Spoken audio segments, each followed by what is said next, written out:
فرموا يكسر فرموا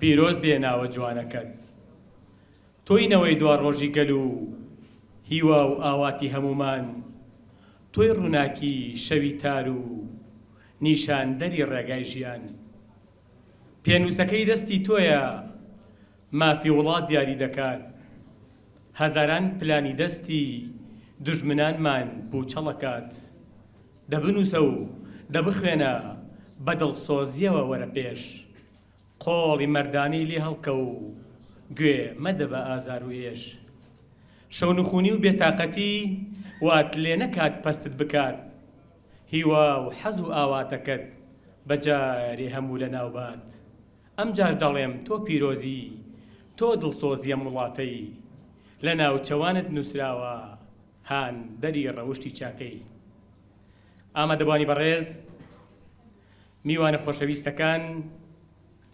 لێپرسراوان مامۆستایانی عەزیز سڵاوتان لێبێ بەخێر بێن بۆ کۆنفرانسی پەروەردەی بەڕێوەبەرایەتی گشتی پەروەردەی سلێمانی گەرمیان بە دروشمی لە سایەی خوێنی شەهیداندا پەروەردە درێژە بە نوێبوونەوەی خۆی دەدات بە سەرپەرشتی بەڕێز دکتۆر پشتیوان سادق وەزیری پەروەردەی حکوومەتی هەرێمی کوردستان خۆشەویستان سەرەتای دەستپێکی مەراسیمەکەمان بە ساتێک بێدەنگی لە بەردەمی ڕۆحی پاک و بێگەردی شەهیدانی کوردستاندا ڕادەوەستین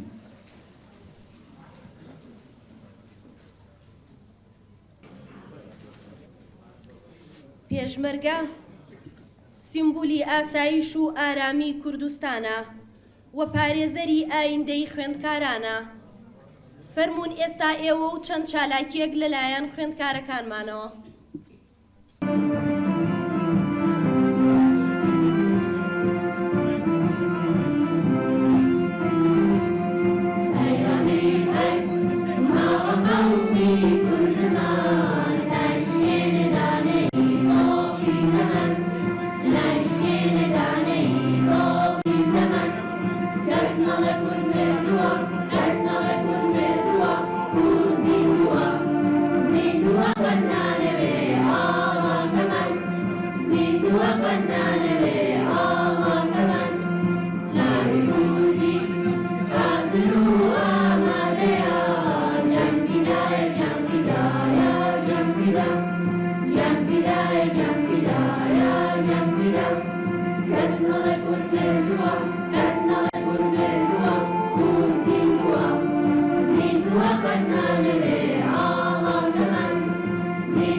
کەنەوەی نوێ فێرکەن لە پێناو ئاڵای بەرزی کوردستان بە هەزاران لاو پیر و گەنج و جوان خوێنیان ڕشتووە لە ڕێگای سەربەرزی ئەم کوردستانە بە هەزاران کەس بە هەزاران ڕۆڵەی ئەم نیشتیمانە مێشکی پژیوە ئەوەی ئەو ئاڵای کوردی خۆش ناوێ بێشک دوژمنە کۆنە پەرستە بێوچان کوێرە ئاڵام ناسنامەی نیشتیمانێکە بە بوونی گەردوون لانکی شێرە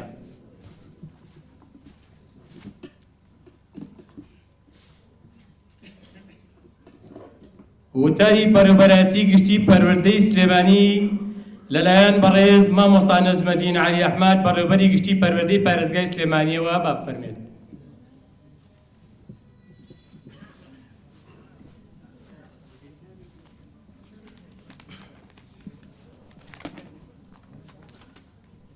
بەڕێز وەزیری پەروەردەی حکوومەتی هەرێمی کوردستان دکتۆر پشتیوان، بەڕێزان بەڕێوەبەرە گشتەکانی دیوانی وەزارەت، مامۆستایان، خوێندکاران، قوتابیان، یەکێتی مامۆستایان، کەم ئەندامان، نابینایان، کورتە باڵاکان، پەروەردەی تایبەت، ڕێکخراوەکان، یونیسێف، یونسکۆ، دۆستانی پەروەردە، کەس و کاری خوێندکاران، ڕاگەیاندنەکان، بەخێر بێن بۆ کۆنفرانسی پەروەردە لە بەڕێوەبەری گشتی پەروەردەی سلێمانی.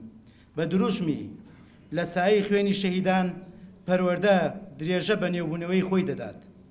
بە خوێنی شەهیدان بەرگری لە کوردستان بەردەوامە، بە هیممەتی مامۆستایان پەروەردە بەردەوامە. پەروەردە ئەرکی هەمومانە، بەبێ جیاوازی سەرکەوتنی هەمومانە، شکستی هەمومانە. لەبەر ئەوە پێویستە هەرچی لایەنی باش و خراپی هەیە دەستنیشانی بکەین و هەوڵ بۆ باشترکردنی بدەین. لەبەری ڕەخنەگرتن دەرگای پەروەردە کراوەیە و بۆ گفتوگۆکردن و باشکردنی. ئەم کۆنفرانسا 6 تەوەر لە خۆ دەگرێت بۆ ئەوەی بتوانین بە باشی گفتوگۆی لەسەر بکەین و بۆ تەوەرەکانی تریش لە داهاتوودا بەردەوام دەبین. بە هیوای سەرکەوتن بۆ هەموو لایەک هەر سەرکەوتوو بن. سوپاس بۆ ئامادەبوونتان. داوا لە بەڕێز دکتۆر پشتیوانەکەین وەزیری پەروەردەی حکوومەتی هەرێمی کوردستان بفەرمێت بۆ پێشکەشتنی وتارەکە. مامۆستایانی بەڕێز، ئەندامانی کۆنفرانسی سنووری پەروەردەی سلێمانی گەرمیان زۆر بەخێر بێن و بەیانیتان باش. زۆر پێخۆشحاڵم کە ئەوڕۆ لە خزمەت ئێوەی بەڕێز لە خزمەت شاری سلێمانی خۆشەویست یەکەم کۆنفرانسی پەروەردەیی لە سنووری پارێزگای سلێمانی بۆ پەروەردەی سلێمانی و گەرمیان دەست پێ دەکەین. لە بارودۆخێکدا کە هەرێمی کوردستان گەورەترین هەڕەشەی تیرۆریستانی جیهانی لەسەرە.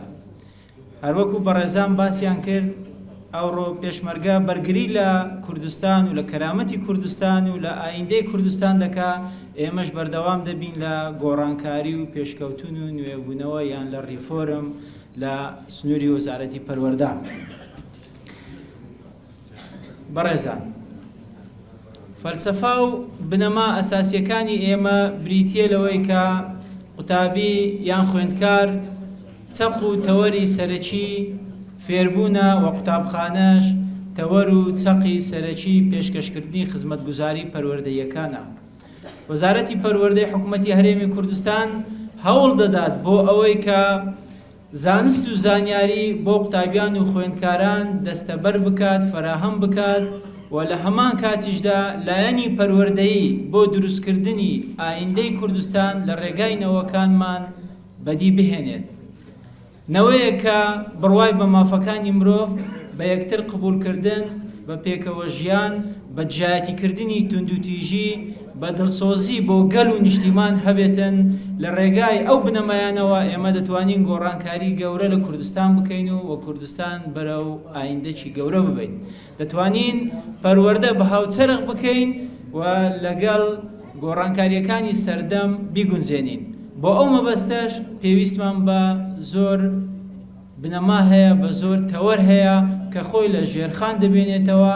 چاکردنی ژێرخانی پەروەردەی هەرێمی کوردستان ئەوەش پەیوەندی بە باری دارایی هەرێم هەیە. لە ڕابردوو حکوومەتی هەرێمی کوردستان دڵنیای درێخینە کردووە بۆ ئەوەی ئەو ژێرخانە چارەسەر بکات بە دروستکردنی قوتابخانە و هۆیەکانی فێرکردن و ئەو جۆرە وەسائلانەی کە پێویستە بۆ خوێندکار و قوتابیان. ڕاهێنانی مامۆستا یەکێک دەبێت لە ئەرکە سەرەکیەکانی ئێمەی وەزارەتی پەروەردە. چەندە مامۆستای ئێمە لە ڕاهێنان بەردەوام بێت ئەوەندە زیاتر دەتوانێت زۆرایەتی خوێندن لە کوردستان بەرەو پێشەوە بباتن. و زۆر تەوەریتر هەیە کە پەیوەندی بە بەرزکردنەوەی توانای قوتابخانەکان هەیە، توانای تەنانەت کارگێڕی پەروەردەکان هەیە لە ئاستی قەزا و لە ئاستی پارێزگا و لە ئاستی خودی وەزارەتی پەروەردەشەوە. گرنجیدان بە ڕەبطکردنی یان پەیوەندداریکردنی کۆمەلگا و پەروەردە، لایەنی پەروەردەیی هەمومان دەزانین دوو خاڵ لە خۆی دەگرێت. پەروەردە لە قوتابخانە و لە خێزانە. ئەگەر پەیوەندی نێوان خێزان و قوتابخانە بەهێز بێ، ئەوەندە زیاتر دەتوانین فەلسەفە و ئەستراتیجەتی خۆمان جێبەجێ بکەین. و ئومێدەوارم ئەو کۆنگرەیە کە لە ئایندەی زۆر نزیک دوای تەواوبینی ئەو کۆنفرانسە ئەنجام دەدرێت ببێتە هۆی ئەوەی تەکانێک یان گەشەکردنێک ریفۆرمێکی زیاتر لە کەردی پەروەردە لە هەرێمی کوردستان ئەنجام بدرێت.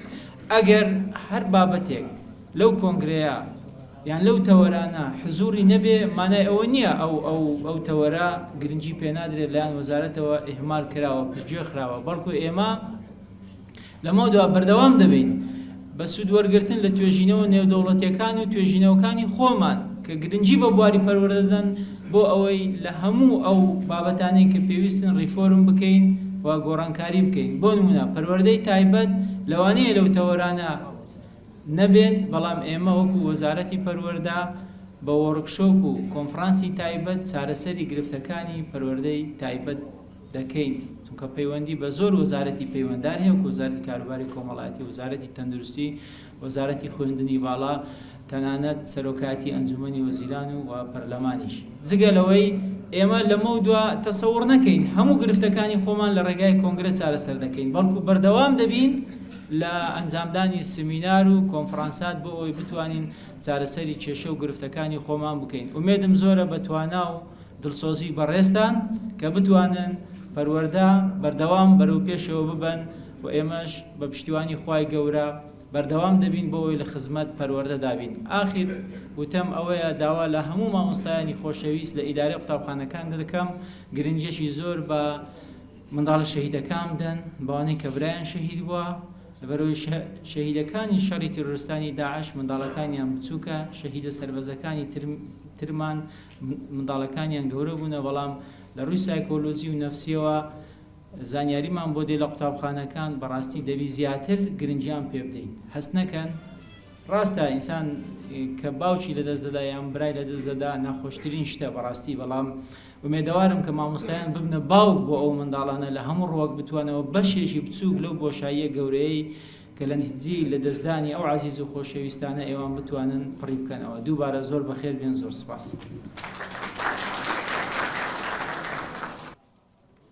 خۆشەویستان، بەڕگەی کەی مەراسیمەکەمان هەمومان پێکەوە ڕوو لە هۆڵەکانی تەوەرە دەکەین.